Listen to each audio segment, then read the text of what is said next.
إخوان السلام عليكم ورحمة الله تعالى وبركاته. تحية طيبة للجميع، تحية لكل الإخوة والأخوات. أول شيء الله يرحم موتانا وشهدائنا ويشفي مرضانا شفاء عاجلا إن شاء الله. كما ترون المملكة المغربية الشريفة مغربي وأفتخر، وفعلا أنا أفتخر بمغربيتي وبانتمائي إلى هذا الوطن الحبيب. لذلك من بين كما لنا حقوق لنا واجبات، من بين واجباتنا هو الدفاع بكل ما أوتينا من قوة على المملكة المغربية وعلى إخواننا وأخواتنا المغاربة والمغربيات وعلى شرفهم وعلى كرامتهم. لذلك قررت أن أقوم بتسجيل هذا الفيديو والرد على بعض المخلوقات أو بعض، لأنه يمكن بوصفهم بأناس أو بأشخاص لأنهم بالنسبة لي هم مجرد كلاب أو حيوانات نافقة، لأن لا يمتون للبشر أو للإنسانية بشيء.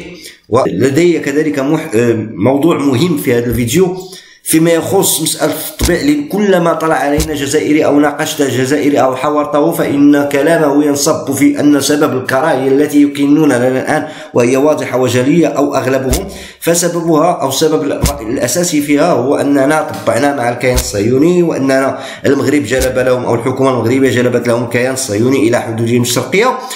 واليوم وبالدليل القاطع يعني الملموس المادي سأشارك معكم معلومات خطيرة، المعلومات فيما يخص تطبيع أو العلاقات التجارية بأدلة قاطعة مادية، العلاقات التجارية ما بين الجزائر كحكومة وكشعب والكيان الصهيوني أو الصهاينة، هذا بالدليل القاطع. ولكن كما قلت لكم البادئ يعني واجبك والواجب المفروض عليك مغربي حر والرد على بعض الأمثلة أو بعض المرتزقة الذين تطاولوا على بلدي وعلى أعراض إخوة وأخواتي المغاربة منذ فترة، وبالخصوص منذ فترة، ولكن خاصة في هذه الفترة الأخيرة، فترة ما بعد الفاجعة وبعد الزلزال الذي ضرب المملكة المغربية. والحمد لله على كل حال.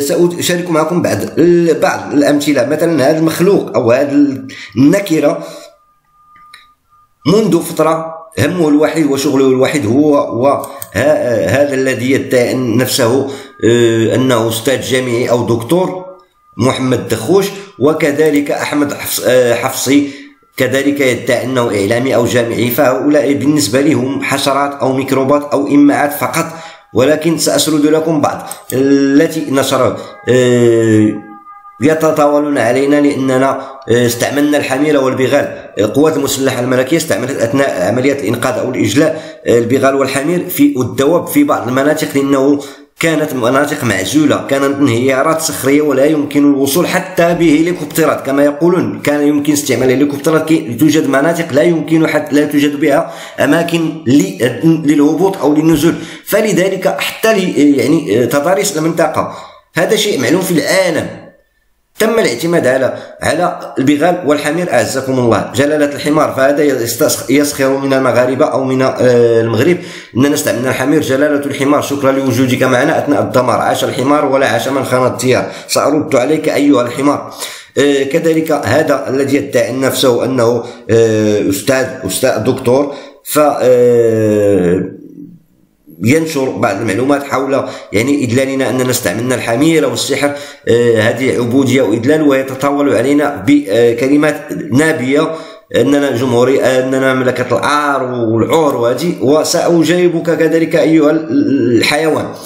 هذا الذي يدعي كذلك أنه إعلامي أو جامعي أو أستاذ أو مثقف القوات المسلحة كما ترون، يعني تعتمد على البغال. هنا بيت القصيد. الحمد لله أننا نستعمل البغال والحمير والدواب في عمليات الإجلاء أو عمليات الإنقاذ، عكسك أنت. وهذه من بين آثار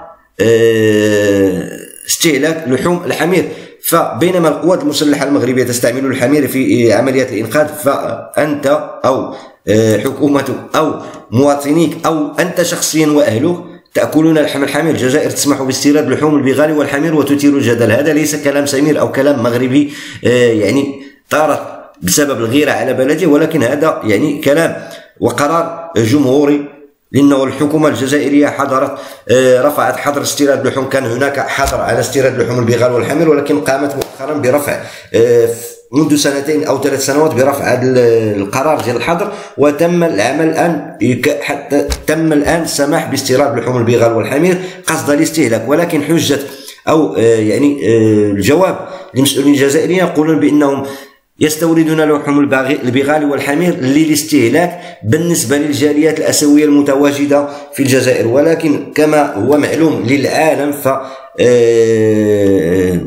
لحم الحمير والبغال فهو مستهلك من طرف المواطن الجزائري. ومن بين نتائج استهلاك لحوم الحمير هو مثل هذه الخرجات اللا أخلاقية لا تربوية لا دينية ولا إنسانية، أناس يعني لا ينتسبون للإنسانية بصفة.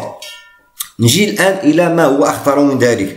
كلما ناقشت جزائري أخ أو صديق أو حتى مجهول ناقشته عبر مواقع التواصل أو في نقاش أو حوار يكون لاستفادة يتطاول عليك ويجيبك بأنه يكره المسؤولين المغاربة أو الحكومة المغربية أو الشعب، وما يكرهون الشعب كافة بحجة أننا طبعنا مع الكيان الصهيوني وأننا جلبنا لهم العدو التاريخي الصهيوني إلى الحدود الشرقية، وهذا يعني بمثابة خيانة عظمى لهم.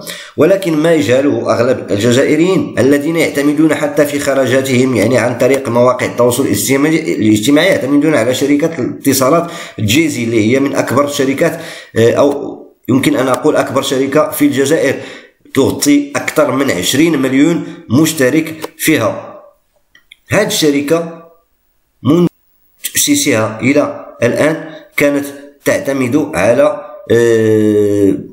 أو الجزائري المواطن الجزائري كان يعتمد على في اتصالاته أو في استعمال النت كان يعتمد على شركة ديال فيمبيلكوم، شركة اسمها فيمبيلكوم أو فيون. هذه شركة هولندية التي كانت تمتلك قطاع الاتصالات في الجزائر لغاية 2015، حيث قام صندوق الاستثمار الجزائري باشتراء أو اقتناء 51%، وبقات 49% في يد هذه الشركة، هذه شركة فيمبيل أو فيون، شركة هولندية، إلى غاية جويي 2022 يعني شهر 7 2022. وغنقول لكم السر علاش 49% في ملك هذه الشركة. هذه الشركة إلا جينا نشوفوا شكون هو المالك الأساسي ديالها، شركة ديال فيمبيل أو فيون، فهي جزء من واحد مجموعة استثمارية، مجموعة سميتها جروب ألفا. هاد جروب ألفا إلا مشينا نشوفوا شكون هو المؤسس ديالها أو صاحب الأغلبية ديال رأس المال فيها أو مؤسسها، فهو فونداتور في 1989 هو ميخائيل فريدمان. إذا الإخوان تنشوفوا هنا باش ما نقولوش تنكذبوا، يعني هاد السيد هذا اللي هو ميخائيل فريدمان ناسيوناليتي الجنسية روسي وإسرائيلي، يعني تتزيد في طراء هذا الإسرائيلي. يعني هنا النفاق لا ديال الحكومة ولا أي واحد تيتطاول على أي مغربي تيقول له بأنك مطبع، فأنتم أول مطبعين، فأنتم حياتكم اليومية مطبعين. يعني شوفوا لغاية شهر 7 2022 يعني بعد الغزو الروسي على أوكرانيا تم سحب كل سندات أو كل استثمارات أو كل شركات المستثمرين الروس في كل دول العالم، ومن بينهم هاد الشركات أو استثمارات هذا الشخص هذا اللي هو مايكل فريدمان. ولذلك تمكنت الحكومة الجزائرية أو مكتب صندوق الاستثمارات الجزائري من اقتناء 100% من شركة جيزي اللي كان نصها مملوك، 49% منها مملوك لشركة نيون اللي هي من ملكية هذا الشخص هذا، المقر ديالها في هولندا، وهي ملكية هذا ميكائيل فريدمان. الإخوان اللي ما تعرفوش هو من بين يهودي روسي من بين أكبر الداعمين للحركة الصهيونية في العالم، وهذا معروف، يعني تيدعم الحركة الصهيونية في كل بقاع العالم. وتجي انت تطاول عليا وتقول لي بأنني أنا مطبع، فأنت من بين أكبر الداعمين للحركة الصهيونية. هذا كمثال، ولدينا أمثلة أخرى. لذلك المرجو من كل شخص عدم التطاول على المملكة المغربية، عدم التطاول على كل ما هو مغربي، والتزام الاحترام، وكل شخص يهتم بمشاكله الداخلية. نحن لسنا بحاجة لا لدعم ولا لسند ولا لمساعدة، نحن مكتفون والحمد لله. وخير دليل هو أنه رأيتم يعني شفنا التضامن، كمية التضامن ما بين أطياف الشعب المغربي، حتى أنه المساعدات كان هناك فائض. ورأينا كذلك حتى القرار اللي خرجت به الحكومه او صاحب الجلاله، يعني الجلسه ديال العمل اللي ترأسها الملك، يعني خرجوا بقرارات مهمه اللي اتحدى دوله من الدول العظمى انها دارت لحد الان. فكفانا من التطاول فقط اللي هدف اننا باغيين نسبوا كل ما هو مغربي. المرجو احترام المغاربه واحترام شعور المغاربه والاهتمام بشؤونكم الداخليه. فكل بلد له خصوصياته وله مقدساته، وجب احترامها، وجب عدم السب والقذف لكل ما هو مغربي. والسلام عليكم ورحمة الله تعالى وبركاته.